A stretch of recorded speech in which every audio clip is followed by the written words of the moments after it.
Hello hello students, lesson number 7 wave optics के ये part number 6 में आज हम देखने वाले हैं यंग्स डबल स्लिट एक्सपेरिमेंट। ये बहुत ही इम्पोर्टेंट एक्सपेरिमेंट है। लास्ट लेक्चर में यानी पार्ट 5 में हमने कंस्ट्रक्टिव इंटरफेरेंस, डिस्ट्रक्टिव इंटरफेरेंस को देखा था। वो कंसेप्ट भी आज हम इसमें देखने वाले हैं और उसका यूज़ करने वाले हैं। अगर आपने वो अच्छे से पढ़ा होगा तो ये आपको बहुत अच्छे से समझ में आएगा। तो चलो स्टार्ट करते हैं। ये एक्सपेरिमेंट जो है यंग्स डबल स्लिट एक्सपेरिमेंट, ये 4 मार्क्स के लिए पूछा जा सकता है, तो आप इसको अच्छे से करिएगा। मैंने अभी आपको दिखाई दे रहा है कि एक्सरसाइज में इसके ऊपर भी क्वेश्चन है, क्वेश्चन नंबर 7। तो हम 2 पार्ट में ये क्वेश्चन है, यानी क्वेश्चन नंबर 7 का फर्स्ट पार्ट मैं यहाँ पे अभी ले रही हूँ, फिर उसके बाद में सेकंड पार्ट जो है वो एक डेरिवेशन का है, तो उसको भी देखेंगे। तो ये है derive Young's double slit experiment. तो यहाँ पे हमको डबल स्लिट एक्सपेरिमेंट देखना पड़ेगा और डिराइव नहीं चाहिए था, डिस्क्राइब चाहिए था। यहाँ पे डिस्क्राइब डबल स्लिट एक्सपेरिमेंट, ये डिस्क्रिप्शन हम देखेंगे। ये भी 3 मार्क्स के लिए आ सकता है और उसके बाद में उसका डेरिवेशन देखने वाले हैं। ठीक है, तो आपको यहाँ पे डायग्राम दिखाई दे रही है। तो चलो इसको अच्छे से करते हैं। अभी यंग्स डबल स्लिट एक्सपेरिमेंट क्या है? तो it is the experiment for the interference, phenomenon of interference, based on the phenomenon of interference. ठीक है, तो ये यंग डबल स्लिट एक्सपेरिमेंट जो है वो इंटरफियरेंस पैटर्न आपको दिखाई दे रहा है ये साइड में, राइट हैंड साइड में। तो उसके ऊपर यानी फिनोमेनन ऑफ इंटरफियरेंस पे डिपेंड रहता है। यहाँ पे हम कंसिडर करने वाले हैं प्लेन वेव फ्रंट। कौन सा वेव फ्रंट कंसिडर करने वाले हैं? प्लेन वेव फ्रंट कंसिडर करने वाले हैं। दिखाई दे रहा है आपको, it is made to fall on this opaque screen. और यहाँ पे ए बी जो है, A B is known as opaque screen. उसको क्या कहा, कौन सी स्क्रीन है ये? ओपैक। ओपैक यानी नॉन ट्रांसपेरेंट। ओपैक मीन्स क्या? नॉन ट्रांसपेरेंट ये स्क्रीन है। ठीक है, और उसमें छेद है 2, आपको दिखाई दे रहा है यहाँ पे S1 और S2। इसको क्या कहा जाएगा? जहाँ से लाइट पास हो सकती है, दैट जो पोर्शन ओपन है, छोटे छोटे 2 छेद है, ऐसा सपोज कीजिए, that are known as slits. त्यांना उनको क्या कहा जाता है? They are known as slits. ठीक है, तो यहाँ पे आपको समझ में आया क्या? Here we consider plane wave front. Plane wave front को हमको कंसिडर करना है और वो फॉल हो रहा है। ये जो ओपैक स्क्रीन ए बी दिखाई दे रही है उसके ऊपर फॉल हो रहा है, और उनको वो ए बी स्क्रीन को क्या है? तो नैरो स्लिट्स है। नैरो स्लिट्स यानी छोटे छोटे नैरो छेद है S1 एंड S2। उसको हम बोलेंगे S1 एंड S2। ठीक है, ये क्लियर हो गया। अब देखो ये फिगर में आपको दिखाई दे रहा है कि ये जो स्लिट है उनकी जो लेंथ है, इट इज़ ऐसी रखी है, स्लिट कैसी रखी है? खड़ी रखी है। ठीक है, that is it is perpendicular to the plane of the paper. जो हमारा पेपर दिख रहा है उसके ऊपर कैसी दिख रही है? वो खड़ी है ना, तो कैसी दिख रही है? It is perpendicular to the plane of the paper. ठीक है, ये पॉइंट क्लियर हो गया आपका। अब देखो ये स्लिट जो है वो कैसी है? 2 स्लिट्स आपको दिखाई दे रही है। First one is S1, second one is S2। S1 और जो S2 है वो कितने दूर अंतर पे है हमको ये देखना है। Both the slits are about 2 to 4 millimetre. ठीक है, कितनी दूर रहती है? 2 to 4 millimetre apart from each other. एक में से 2 से 4 मिलीमीटर। मिलीमीटर को याद रखना है। सेंटीमीटर बहुत सारे बच्चे जो हमारी प्रैक्टिस रहती है सेंटीमीटर लिखने की तो लिख जाते हैं। तो ये याद रखना है हमको कि कितनी स्क्रीन, ये दोनों के बीच का डिस्टेंस कितना है? 2 to 4 मिलीमीटर इतना डिस्टेंस है। ठीक है, दे आर सेपरेटेड, और ऐसा भी बोल सकते हैं दोनों के बीच का डिस्टेंस कितना है? It is 2 to 4 millimetre. ठीक है, तो ये यहाँ तक आपको समझ में आया। अब यहाँ पे आपको दिखाई दे रहा है PQ। PQ क्या है? PQ is known as observing screen. PQ को क्या बोलेंगे? ऑब्जर्विंग स्क्रीन है। PQ क्या है? It is known as observing screen. और कहाँ पे रखी है वो? It is behind the AB। ठीक है, कहाँ पे है, ए बी के पीछे है, दिखाई दे रहा है आपको डायग्राम में, कहाँ पे है वो, पी क्यू कैसी है, ऑब्जर्विंग स्क्रीन, यानी जहाँ पे सब और ये पैटर्न आने वाला है वहाँ पे स्क्रीन है वो जहाँ पे हमको दिखने वाला है, तो ये ऑब्जर्विंग स्क्रीन है और it is place beyond the जो ए बी है, ए बी के बियॉन्ड रखी हुई है, बिहाइंड द ए बी रखी हुई है, ठीक है, ए बी के बिहाइंड यानी पीछे रखी हुई है, ठीक है। अब ये जो स्लिट्स है वो कौन सी स्लिट्स, S1 और S2, ये कैसी है, it is equi distant from this source S, equi distance यानी दोनों भी इक्वल डिस्टेंस पे है, सोर्स S से S1 और S2 कैसी है, दोनों भी इक्वल डिस्टेंस पे है और दे आर इन फेज, S1 और S2 कैसे है, S1 और S2 इक्वल डिस्टेंस पे है S से, सोर्स S से, और दे आर इन फेज, ठीक है, यहाँ तक समझ में आया आपको। अब देखो, अब जो रे फॉल होगा कहाँ से, सोर्स S से, अब आपको दिखाई दे रहा है रे फॉल्स हो रहे हैं from this source S on S1 and S2, कहाँ पे फॉल हो रहे हैं, S1 और S2 पे फॉल हो रहा है, ठीक है। तो ये जो दो स्लिट्स है वो एक्ट होगी as a secondary source of light, कैसी एक्ट होगी, सेकेंडरी सोर्सेस ऑफ लाइट, ठीक है। तो मैंने जो लिखा हुआ है इसको इरेज करती हूँ, अच्छे से आपको दिखाई देगा कि ये समझ में आया ना आपको, S1 और S2 कैसे है, सोर्स से इक्वी डिस्टेंट है, ठीक है, इक्वल डिस्टेंस पे है, और जो लाइट निकल रही है सोर्स S से वो कहाँ पे फॉल हो रही है, it is fall on the slits S1 और S2, S1 और S2 के ऊपर फॉल हो रही है, और S1 और S2 ऐसे बिहेव करेंगे, या S1 S2 अब कैसे एक्ट करेंगे, दे आर द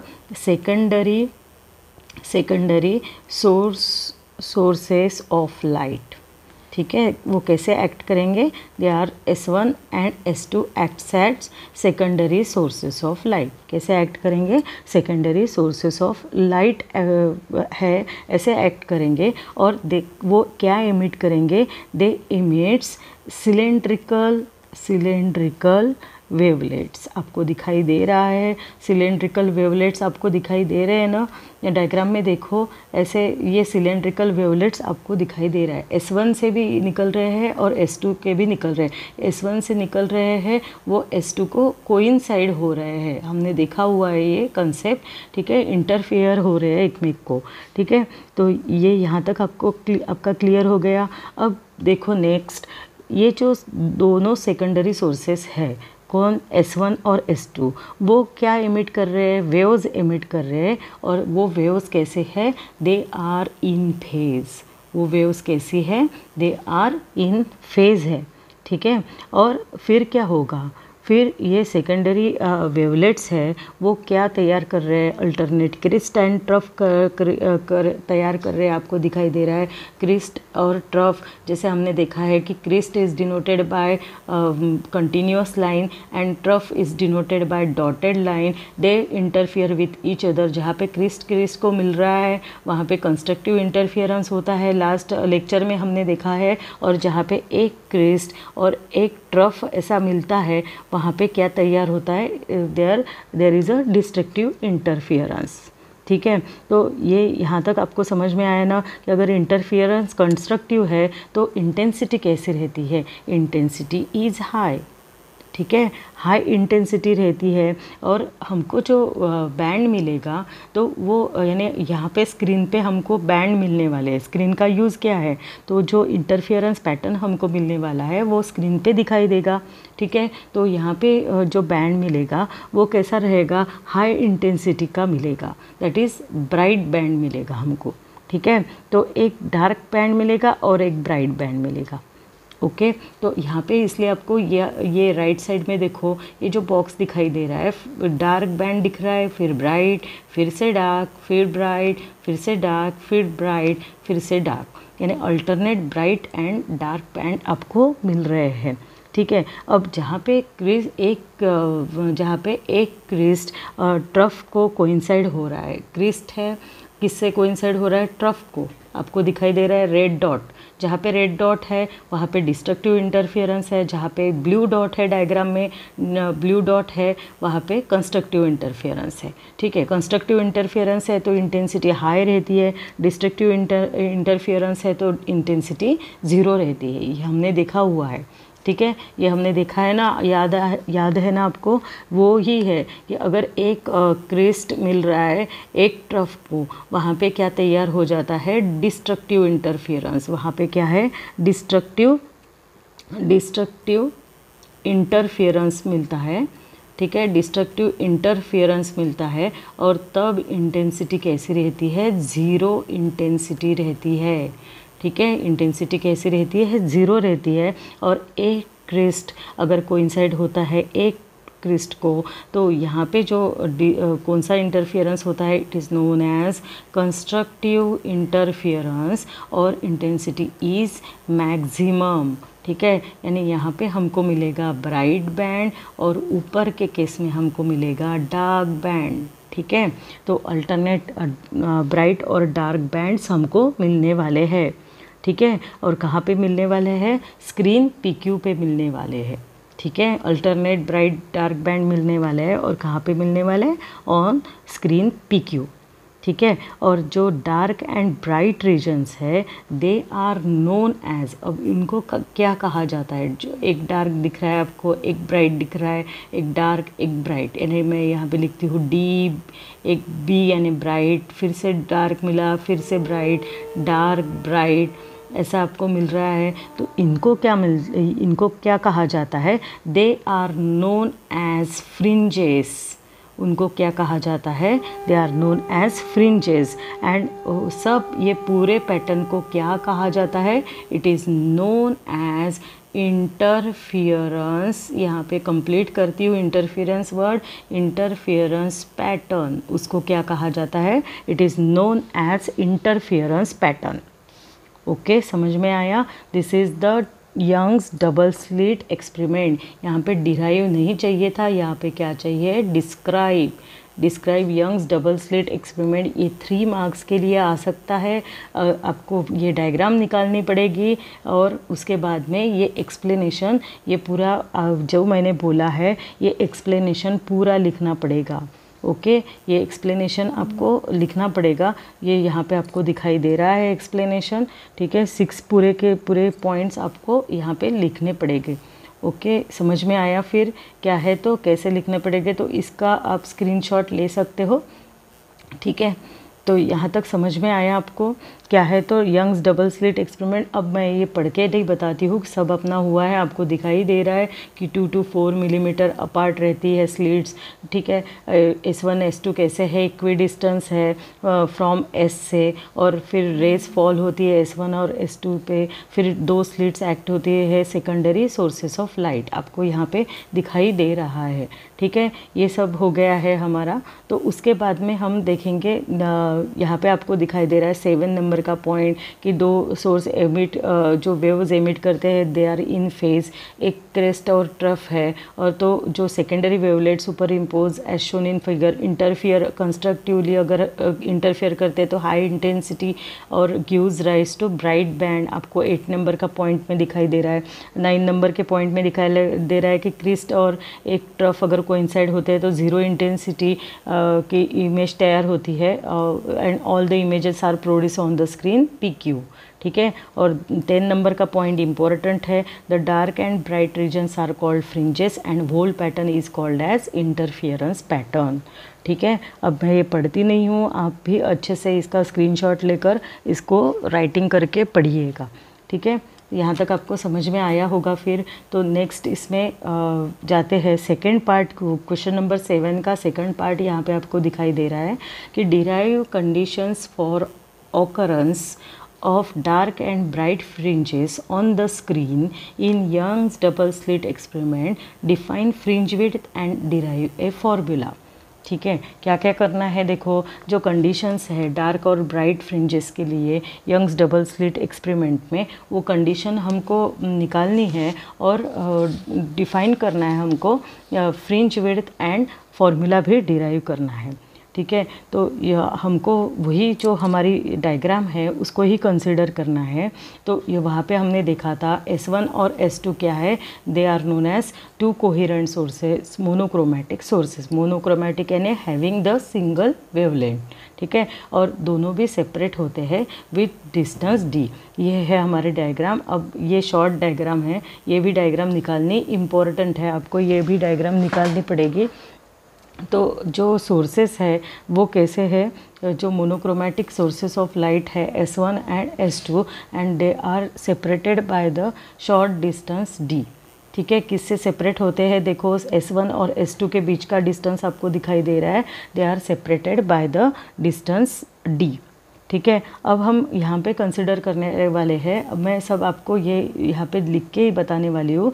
देखो यहाँ पे let d is equal to, second number का पॉइंट देखो, let d is the horizontal distance between the screen and source. d क्या है, स्क्रीन और सोर्स के बीच का डिस्टेंस है। ये जो यहाँ पे p दिखाई दे रहा है, ये p, ये जो जहाँ पे p है ये क्या है, ये हमारी स्क्रीन है, ठीक है। ये स्क्रीन है और इसको बोलेंगे, ये स्क्रीन है और ये यहाँ पे हमारा सोर्स है।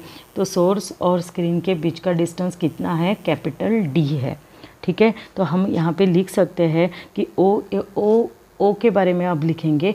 O क्या है, O क्या है, इट इज़ द सेंटर, मैं शॉर्टली लिख रही हूँ, centre of S1 and S2। O क्या है, centre of S1 and S2 है। D तो हमने देखा है, D क्या है, इट इज़ डिस्टेंस, शॉर्टली लिख रही हूँ, आपने फुल लिखना है, distance between S1 and S2 है, ठीक है। यहाँ तक हो गए। और कैपिटल D क्या है, इट इज़, डायग्राम में देखो, distance between source and the screen, ऐसा भी बोल सकते हो, या इट इज़ डिस्टेंस बिटवीन, यहाँ पे O दिखाई दे रहा है एक पॉइंट जो सेंटर है S1 और S2 का, तो और O डैश है, सेंटर है S1 डैश और S2 डैश के बीच का। तो हम ऐसा भी बोल सकते हैं, D is distance between O and O dash, ठीक है। D क्या है, distance between O and O dash. तो जनरली ये डिस्टेंस कितना रहता है, 1 मीटर इतना रहता है ये डिस्टेंस, ठीक है। तो डिस्टेंस जो ट्रैवल होता है by the wavelets starting from this S1 and S2 and they are reaches to the point O dash, it is equal रहता है, ठीक है। अब देखो जो वेवलेट स्टार्ट हो रही है कहाँ से, S1 से निकल रही है और कहाँ पे आ रही है, तो O डैश जहाँ पे है वहाँ पे आ रही है। सपोज़ S1 से S1 डैश है और S2 से S2 डैश हमको मिल रहा है, ऐसे रीच हो रही है ये, ठीक है, ये ऐसे रीच हो रही है, ठीक है। तो ये यहाँ पे जो है वो डिस्टेंस कैसा है, इट विल बी इक्वल, वो कैसा रहता है, इक्वल रहता है। तो यहाँ पे हम लिख सकते हैं नेक्स्ट पॉइंट कि distance travelled bye wavelets starting from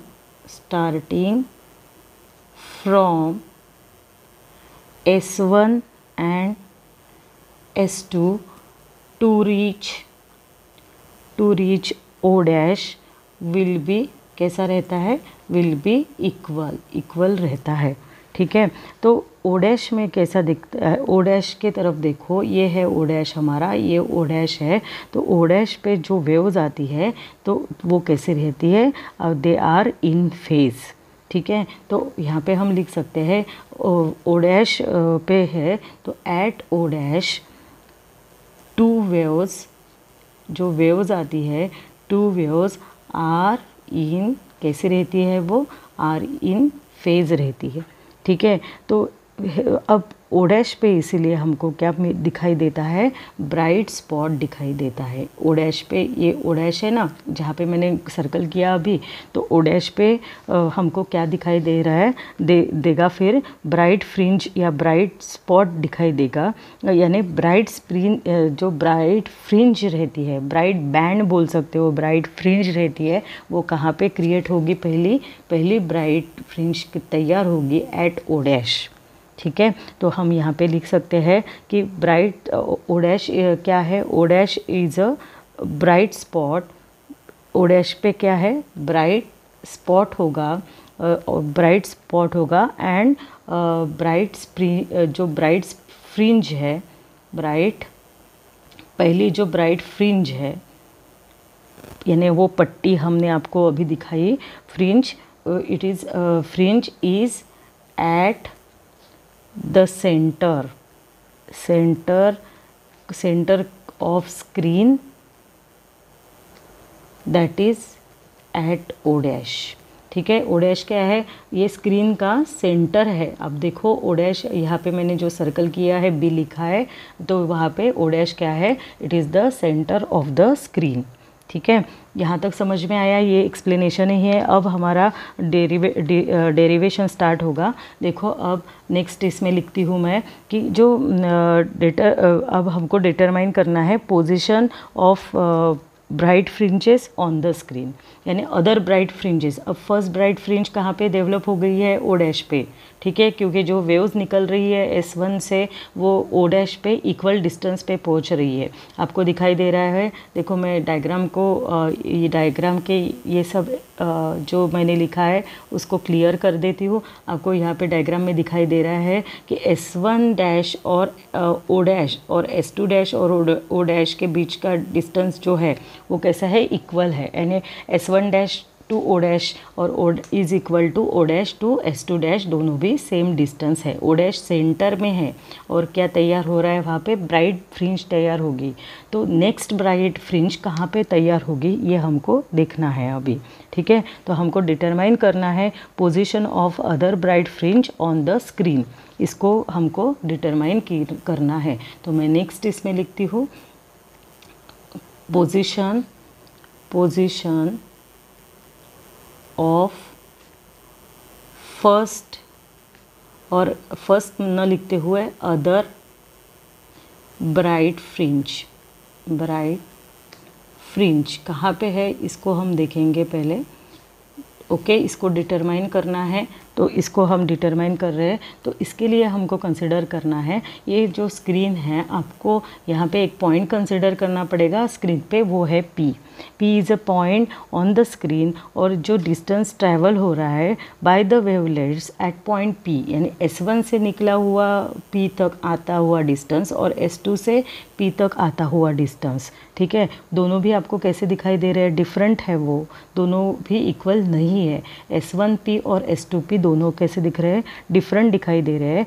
and जो फेजेस है वो भी phase, they are not in phase, their phases are also the different, उनकी फेज भी कैसे रहेगी, डिफरेंट रहेगी। ठीक है, ये समझ में आया। तो यही हम लिखेंगे, आप भी लिखो मेरे साथ में, यानी आपको भी समझ में आएगा कि क्या लिख रही हूँ मैं। देखो, consider any point P on the screen, इस मैं खास लिख के बता रही हूँ आपको, यानी आपको समझ में आएगा। द डिस्टेंस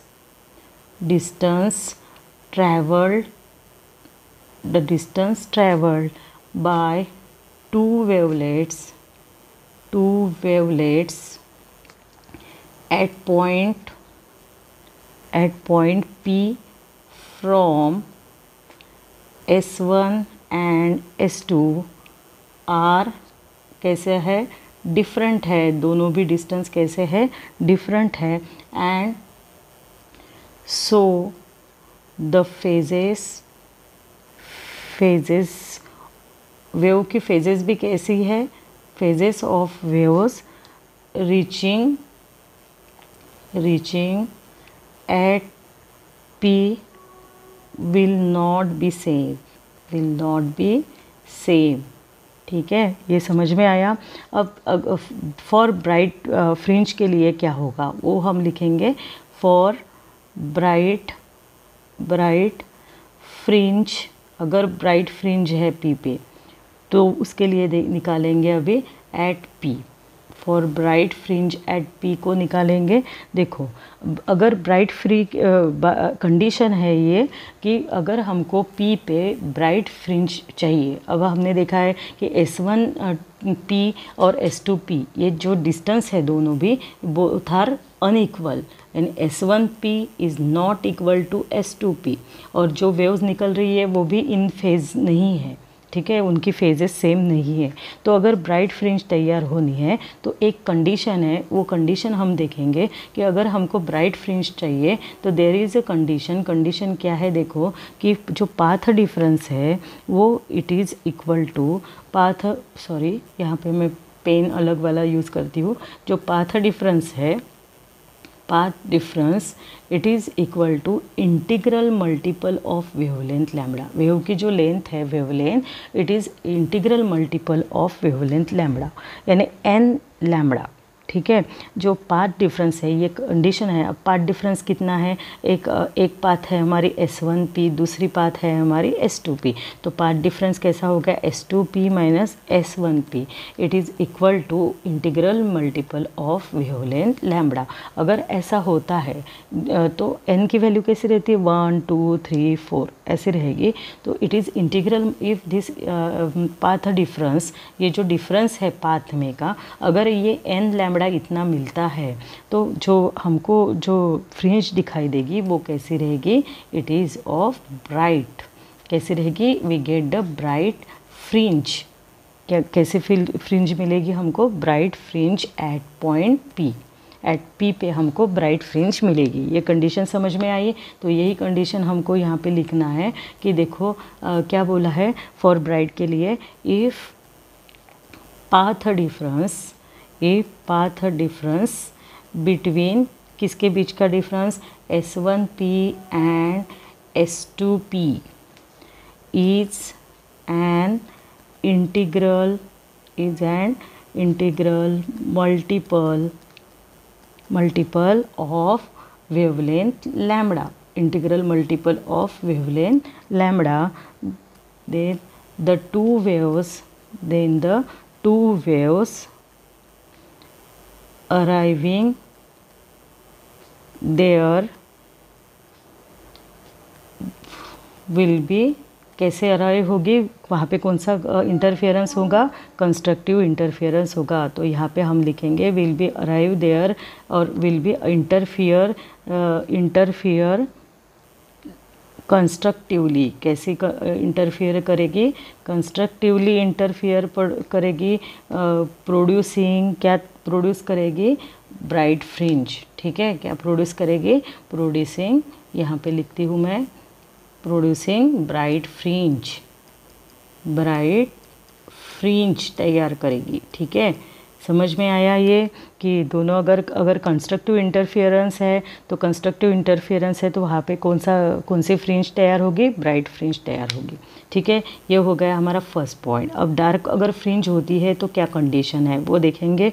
फॉर डार्क, अगर डार्क फ्रिंज तैयार होती है पॉइंट P पे तो क्या होता है, for dark fringe at P, इसका देखेंगे अब क्या है कि अगर कंडीशन क्या है, मैं पहले आपको समझाती हूँ डार्क फ्रिंज के लिए, कि अगर जो पाथ डिफरेंस है, पाथ डिफरेंस यानी S2P माइनस S1P, ये पाथ का डिफरेंस जो है, अगर it is half the integral multiple of wavelength lambda, यानी n माइनस n है पहले उसका हाफ, ठीक है। अगर it is half the multiple और integral multiple of wavelength lambda, then there will be the destructive interference. वहाँ पे कौन सा इंटरफेरेंस होगा, डिस्ट्रक्टिव इंटरफेरेंस होगा, और वहाँ पे जो कौन सी फ्रिंज तैयार होगी, डार्क फ्रिंज तैयार होगी, ठीक है। अगर ये कंडीशन आप याद रखो, ठीक है। तो यही हम यहाँ पे लिखेंगे कि अगर वहाँ पे पाथ डिफरेंस है, इफ़, देखो आप भी लिखना है मेरे साथ, आप भी लिखो, if path difference between S1P and S2P क्या है, इज़ हाफ, ये बहुत इम्पोर्टेंट है half word, half integral multiple of wavelength lambda, वहाँ पे कौन सा इंटरफेरेंस होगा, डिस्ट्रक्टिव इंटरफेरेंस होगा, इसलिए हम लिख रहे हैं there will be destructive interference, वहाँ पे कौन सा इंटरफियरेंस होगा, डिस्ट्रक्टिव इंटरफियरेंस होगा। एंड कौन सी फ्रिंज तैयार होगी, and a dark fringe will be located at P। ठीक है, वहाँ पे कौन सी फ्रिंज तैयार होगी, डार्क, अगर ये कंडीशन सेटिस्फाई होती है तो वहाँ पे कौन सी फ्रिंज तैयार होगी, डार्क फ्रिंज तैयार होगी। ठीक है, तो अब हमको यही जो डायग्राम है इसको कंसिडर करना है, और यही डायग्राम कंसिडर करके आपको ये डायग्राम में दिखाई दे रहा है। देखो मैं ये थोड़ा सा इरेज करती हूँ डायग्राम में, आपको डायग्राम में दो ट्रायंगल्स दिखाई दे रहे हैं। फर्स्ट ट्रायंगल है हमारा, देखो पहला ट्रायंगल आपको दिखाई दे रहा है, पहला ट्रायंगल है S1, ये S1 डैश और P। फर्स्ट ट्रायंगल कौन सा है, S1 डैश P। ठीक है, और सेकंड ट्रायंगल कौन सा है हमारा, देखो S2 डैश और ये बड़ा वाला S2 डैश P। ठीक है, ये दो ट्रायंगल आपको दिखाई दे रहे हैं। तो ये दो ट्रायंगल में हम ये दो ट्रायंगल के नाम लिखते हैं पहले, वन बाय वन मैं इसको लिखती हूँ। देखो कि फर्स्ट वी कंसिडर ट्रायंगल्स, कौन से ट्रायंगल्स है, S1 डैश P, और सेकंड कौन सा था, and triangle S2 dash P। ये दो ट्रायंगल आपको दिखाई दे रहे हैं। ठीक है, अब आपकी बुक में भी निकालो और देखो ये दो ट्रायंगल। हाँ, अब हम क्या करेंगे, देखो ट्रायंगल S1 डैश P में आपको दिखाई दे रहा है थीटा एंगल भी दिखाई दे रहा है। ठीक है, तो छोटा वाला ट्रायंगल कंसिडर करती हूँ मैं, ये इरेज करती हूँ, यानी आपको समझ में आएगा। अब पहला वाला हम ट्रायंगल यूज़ करेंगे S1 डैश P, इसको कंसिडर कर रही हूँ। तो S1 डैश P में जो S1 यानी हाइपोटेन्यूज स्क्वायर कैसा रहता है, S1 P स्क्वायर कैसा रहेगा, इट इज़ S1 डैश दिखाई दे रहा है, S1 P। मैं लगे तो आपके यहाँ पे निकाल के बताती हूँ, यानी लिखते लिखते आप डायग्राम भी लिखो।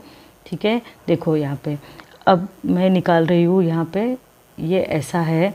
ओके, यहाँ पे S1 है, S1 डैश है और P है। ठीक है, तो ये हमारा थीटा है, यहाँ पे थीटा है। तो अब यहाँ पे थीटा है। ठीक है, तो कैसा होगा फिर, S1 P square it is equal to, यहाँ पे मैं ट्रायंगल का नाम लिखती हूँ, in triangle S1 dash P।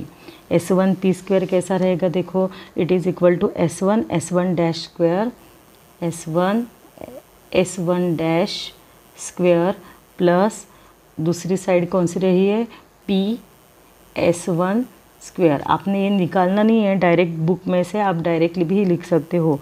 तो S1 P square it is equal to S1 dash square कितना है, दोनों के स्लिट के दोनों के बीच का डिस्टेंस कितना है, देखो डायग्राम में it is equal to capital D। कितना है, कैपिटल S1 और S1 डैश के बीच का डिस्टेंस कितना दिखाई दे रहा है, इट इज़ कैपिटल D है, ये D है डिस्टेंस। ठीक है, और P S1 डैश के डिस्टेंस कितना है, P S1 डैश को देखो तो ये जो है P to O डिस्टेंस आपको Y दिखाई दे रहा है, P to O dash distance Y दिखाई दे रहा है। तो ये कैसा हो गया, और O डैश से S1 डैश और S2 डैश इक्वल डिस्टेंस पे है, और S1 और S2 के बीच का डिस्टेंस D है। तो ये क्या हो गया, ये है D/2 और ये है D/2। ठीक है, ये दोनों डिस्टेंस है D/2 और D/2। अब Y है पूरा P to O dash Y है, तो हमको चाहिए PS डैश, ये साइड चाहिए। तो हम कैसा लिख सकते हैं, Y माइनस D/2, ये D/2 ज़्यादा है ना, तो y माइनस D/2 वहाँ पे आएगा, y माइनस D/2। ठीक है, समझ में आया। तो यहाँ पे मैं लिखती हूँ y, देखो पहला तो है D स्क्वायर, इसका कुछ प्रॉब्लम नहीं। दूसरे क्या, इसमें y यानी ये पूरा यहाँ तक O डैश तक हमारा था, पूरा डिस्टेंस y था, हमको सिर्फ इतना ही चाहिए। तो इतना चाहिए, तो ये जो है ज़्यादा है, ये D/2 है, तो y minus D/2 whole square ऐसे आएगा। Suppose this is equation number 1। अब दूसरा ट्रायंगल को कंसिडर करते हैं, in triangle S2 dash P। उसको कंसिडर करते हैं। अब देखेंगे डायग्राम को, S2 डैश P को देखेंगे क्या हो जाता है। देखो S2 डैश P, तो S2 ये बड़ा वाला ट्रायंगल को हमको कंसिडर करना है, बड़ा वाला ट्रायंगल। अब बड़े वाले ट्रायंगल के लिए देखो S2 और S2 डैश के बीच का डिस्टेंस D है, ठीक है। S2 और P हमको निकालना है, उसका स्क्वायर करना है। और P और S2 डैश के बीच में देखो कैसा है, P और S2 डैश के लिए ये इतना तो y है ही, ठीक है, सिर्फ इतना ऐड करना पड़ेगा हमको। वो इतना कितना डिस्टेंस है, D/2 है। समझ में आया, ये डिस्टेंस कितना है तो D/2 है। ओके, ये समझ में आया ना आपको कैसा करा है। तो ये इतना डिस्टेंस है D/2।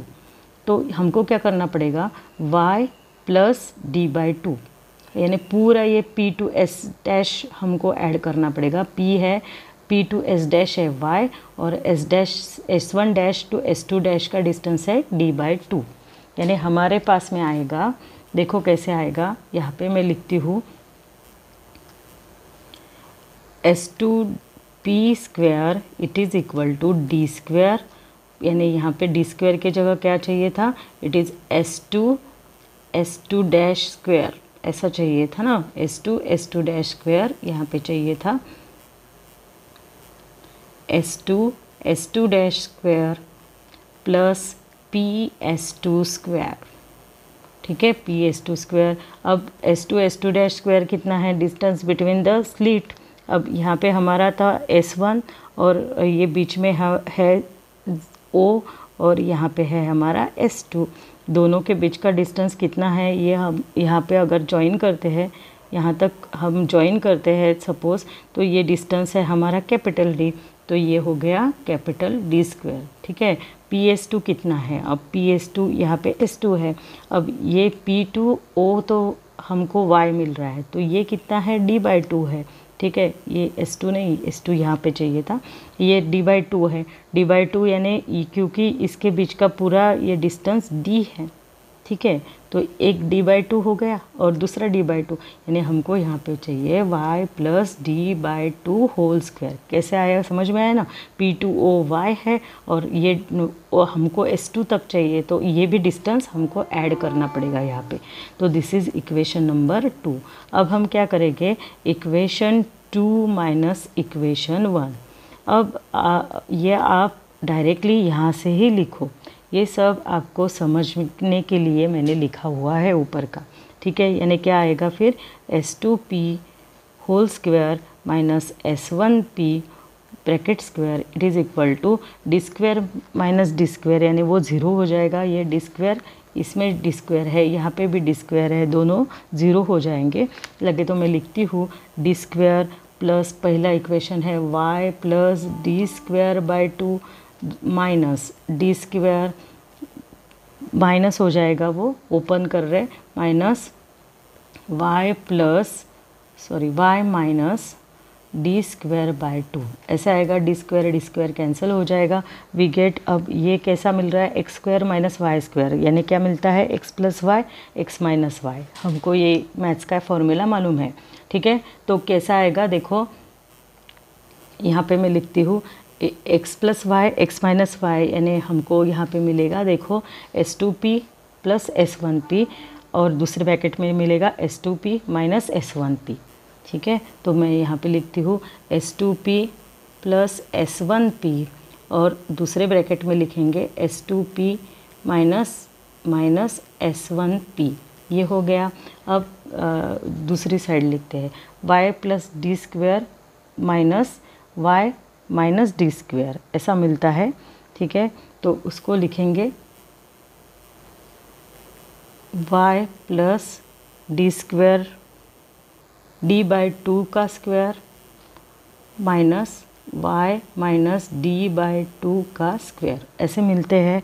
तो अगर इसको हम सॉल्व करते हैं तो कैसा मिलता है, देखो y square plus twice y D/2 plus D square by 4 minus y square minus, और ये प्लस हो जाएगा, plus twice y D/2 plus का फिर से ये माइनस की वजह से माइनस हो जाएगा, माइनस डी स्क्वायर बाय 4 ऐसे मिलता है।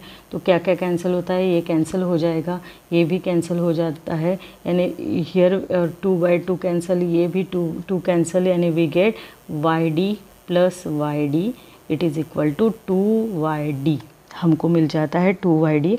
तो we get S2P plus S1P एक ब्रैकेट में और S2P माइनस S1P दूसरे ब्रैकेट में मिलता है, ठीक है, इट इज़ 2YD। तो फिर हम क्या करते हैं, सिर्फ जहाँ पे डिफरेंस हमको निकालना है इट इज़ इक्वल टू, फिर लिखते हैं 2YD और ये प्लस वाली टर्म नीचे आ जाएगी, S2P प्लस S1P हो जाएगा, ठीक है, समझ में आया। अब डायग्राम की तरफ जाते हैं हम लोग। देखो अब डायग्राम में डी, जो स्मॉल डी है वो छोटा है, ठीक है, वो स्मॉल डी का डिस्टेंस कैसा दिख रहा है आपको, छोटा दिख रहा है। कैपिटल डी का डिस्टेंस कैसा दिख रहा है, बड़ा दिख रहा है। अब ये दोनों अगर हम इनका फ्रैक्शन लेते हैं D by D, it is much less than 1 हो जाएगा, 1 से भी छोटा आएगा। बट हम अगर डिस्टेंस के बारे में कंसिडर करते हैं कि अगर हम S2P कहाँ पे है, देखो ये S2P, ठीक है, मैं देखो रेड पेन से मार्क करती हूँ, S2P आपको दिखाई दे रहा है और S1P, इनको ऐड करते हैं तो और दोनों के बीच में का डिस्टेंस है ये D, तो it is nearly equal to twice D हो जाएगा ये डिस्टेंस। अब मैं लिखती हूँ, यानी आपको समझ में आएगा मैं क्या बोल रही हूँ। तो देखो कि अब सपोज़ करो कि इफ़ ये जो फॉर D अपॉन D ये कैसा आ जाएगा, रेशो 1 से भी कम आएगा, और तब S2P प्लस S1P जो है it is nearly equal to double आएगा, डिस्टेंस बिटवीन के स्क्रीन के बीच का डिस्टेंस से ज़्यादा आएगा। तो जो डेल्टा है डेल्टा एल यानी क्या है, वो पाथ डिफरेंस है। Delta L is known as path difference, यानी जो S2P माइनस S1P है इसको हम बोलेंगे delta L, it is known as path difference, it is equal to 2YD और प्लस के लिए हम लिखेंगे अब 2D, ठीक है, 2 कैंसिल हो जाएगा, दैट इज़ डेल्टा एल की वैल्यू हमको क्या मिलती है, YD अपॉन D, ठीक है, YD अपॉन D मिल रही है, देयरफॉर डेल्टा एल, अब हम डेल्टा एल यानी क्या है, S2P माइनस S1 है, ठीक है, it is YD upon D हमको मिल रहा है, ठीक है, यहाँ तक हो गया। अब कंडीशन फॉर कंस्ट्रक्टिव इंटरफेरेंस हमने देखा हुआ है कि it is integral multiple of, यहाँ पे हमने लिखा है कि it is integral multiple of wavelength lambda, that is n lambda. तो वही कंस्ट्रक्टिव इंटरफेरेंस की कंडीशन अब हम यहाँ पे लिखेंगे कि therefore condition for constructive interference, condition for constructive interference क्या होगी, कंस्ट्रक्टिव इंटरफियरेंस एट P कैसी रहेगी condition, it is delta L it is equal to, अब देखो क्या आया था आंसर, YD अपॉन D है, तो YD अपॉन D लिखती हूँ मैं, YD upon D it is equal to integral multiple of wavelength lambda, ये थी ना हमारी कंडीशन, ठीक है। और अगर हमको nth रिंग चाहिए, nth फ्रिंज चाहिए, तो आपको मालूम नहीं n की वैल्यू है 1 हो सकती है, 2 हो सकती है, अगर थर्ड nth चाहिए फ्रिंज तो हम 3 लिखेंगे, Y3 लिखेंगे और n की वैल्यू क्या होगी, 3 होगी। तो इसलिए जनरली हम ये फॉर्मूले को डिनोट करते हैं n से, ठीक है। तो यहाँ तक समझ में आया। तो अब Yn क्या है, Yn बीइंग पोजीशन किसकी पोजीशन है, position of nth bright fringe है, ठीक है। Yn क्या है, position of nth bright fringe है, ओके, यही हमको चाहिए था। वेयर n क्या है, n इज इक्वल टू 0 भी हो सकता है या ±1 ±2 एंड सो ऑन, कुछ भी हो सकता है। देयरफॉर वी राइट Yn की वैल्यू कैसे आएगी, देखो Yn is equal to, Yn की वैल्यू हमको निकालनी है तो d और d को भेज दो दूसरे side, Yn is equal to क्या मिलेगा फिर, d अपॉन ये जो d है ये ऊपर चले जाएगा, ठीक है। तो d upon sorry N lambda रह गया ना, तो ये इसको मैं इरेज करती हूँ। क्या आएगा, एन लैम्बडा आ जाएगा वो, और यहाँ पे आएगा डी अपॉन टी। यह हमको इक्वेशन मिलता है, ठीक है। और अब हमने जैसा कंस्ट्रक्टिव इंटरफेरेंस के लिए निकाला, nth ब्राइट फ्रिंज के लिए निकाला, वैसे हम निकालेंगे for nth dark fringe. nth dark fringe के लिए निकालेंगे nth dark fringe. The position कैसी रहेगी वो निकालेंगे। तो जो पाथ डिफरेंस है S2P minus S1P, it is denoted by delta L रहेगा। हमने जैसे दिखाया है अभी यहाँ पे कि it is equal to integral multiple of wavelength lambda. कहाँ पे दिखाया था, यहाँ पे दिखाया था ना। It is denoted by integral multiple of wavelength lambda. तो डिस्ट्रक्टिव के लिए हमारी कंडीशन क्या है कि ये जो पाथ डिफरेंस है वो हमने निकाला है, कितना निकाला, डेल्टा L की value it is Y D upon D. तो मैं यहाँ पे लिखती हूँ it is Y D upon D, it is equal to जो अगर n लैम्बडा है तो उसका हाफ, तो n से हाफ और लैम्बडा रहेगा, ठीक है। तो वाई nth के लिए हम किससे डिनोट करेंगे, वाई n, ठीक है। तो वाई n की वैल्यू क्या होगी फिर, n minus 1 upon 2 lambda into D by D. Okay, समझ में आया। तो यहाँ पे मैं लिखती हूँ, आप रिपीटेडली ये वीडियो देखिएगा, यानी आपको और समझ में आएगा अच्छे से। n minus 1/2 lambda D upon D, ये है nth डार्क फ्रिंज। खैर समझ में आया। तो अब अगर एक फ्रिंज yn पे है तो दूसरी कहाँ पे होगी, इट इज़ yn कहाँ पे होगी, yn प्लस 1 में होगी, ठीक है। तो दोनों का डिस्टेंस कैसे आएगा, दोनों के बीच का डिस्टेंस रहेगा yn प्लस 1 माइनस yn। दोनों के बीच का डिस्टेंस हमको निकालना है, तो कैसे निकालेंगे, तो एक तो yn है और दूसरी कैसे रहेगी, yn प्लस 1 पोजीशन पे रहेगी ना। तो डिस्टेंस कैसे रहेगा, yn प्लस 1 माइनस yn, ठीक है। तो ये मैं इरेज करती हूँ, यानी आपको समझ में आएगा। ये आपको समझाने के लिए लिखा था, तो यही हमको लिखना था, जो मैंने अभी बोला वही लिखना है कि therefore distance between any two successive dark, एक डार्क और एनी टू ब्राइट भी रह सकते हैं, टू सक्सेसिव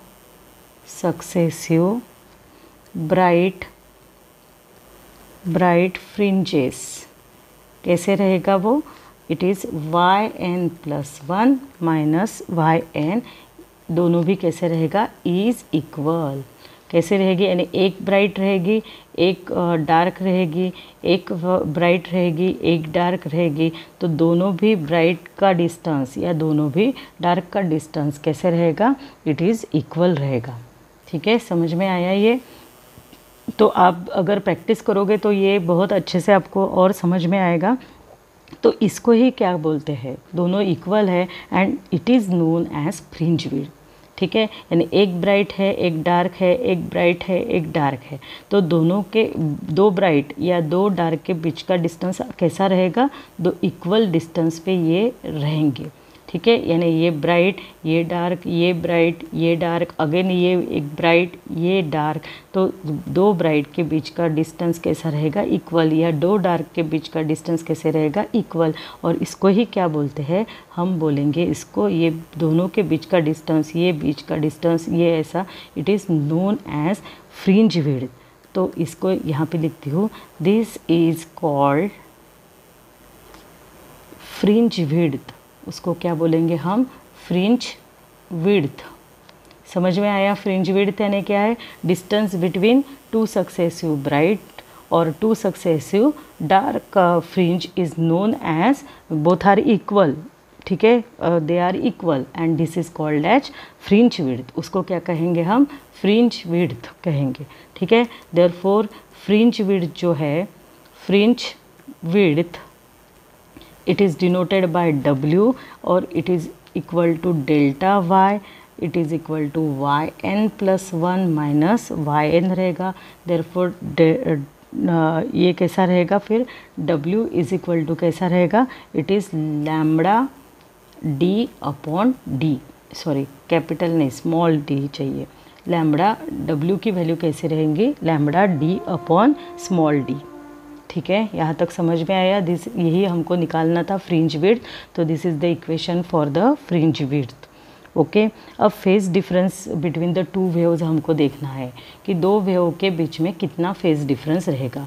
तो हम डिटरमाइन करेंगे अभी फेज डिफरेंस, बहुत बड़ा इक्वेशन है इसलिए 4 to 5 मार्क्स के लिए आता है। Phase difference between two waves इसको निकालेंगे, phase difference between two waves को निकालेंगे अभी।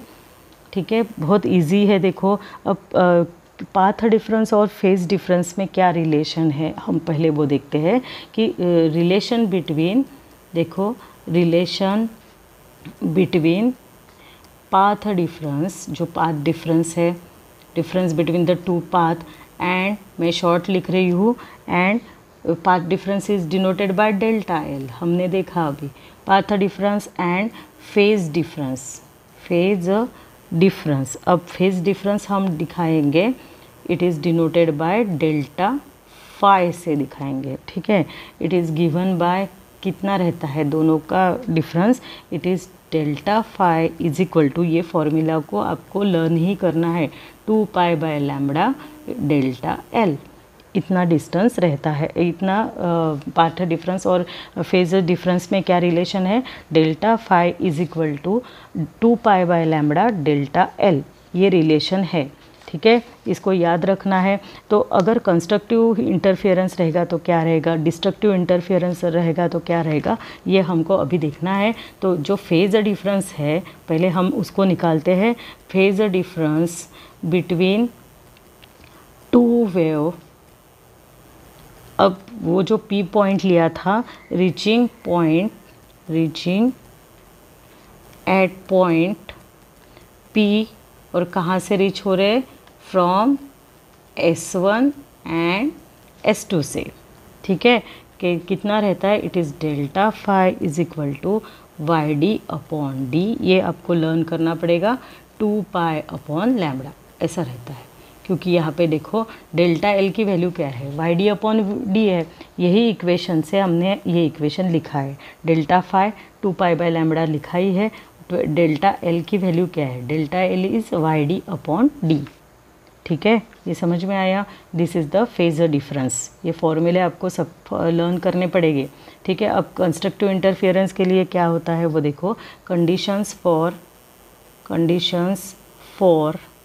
कंस्ट्रक्टिव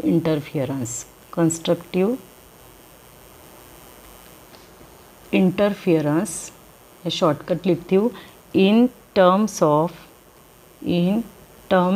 ऑफ सॉरी यहाँ पे आज ऑफ फेज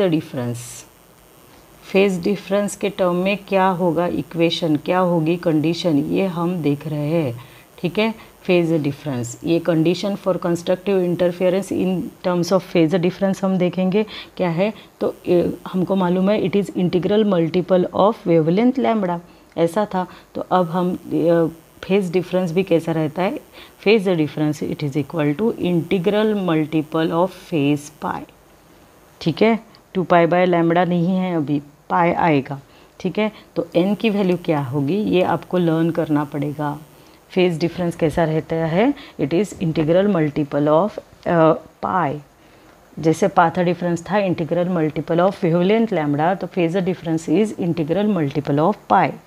ओके, क्योंकि एक वेव की साइकिल के लिए पाई इतना लगता है ना डिस्टेंस, तो पाई लेते हैं। ठीक है, तो n की वैल्यू कैसी रहेगी, where n is equal to 0 +-1 +-2 and so on. Okay, this is the condition for constructive interference. और कंडीशन फॉर डिस्ट्रक्टिव के लिए कैसा रहेगा, डिस्ट्रक्टिव इंटरफेरेंस कैसा रहेगा, देखो इट इज़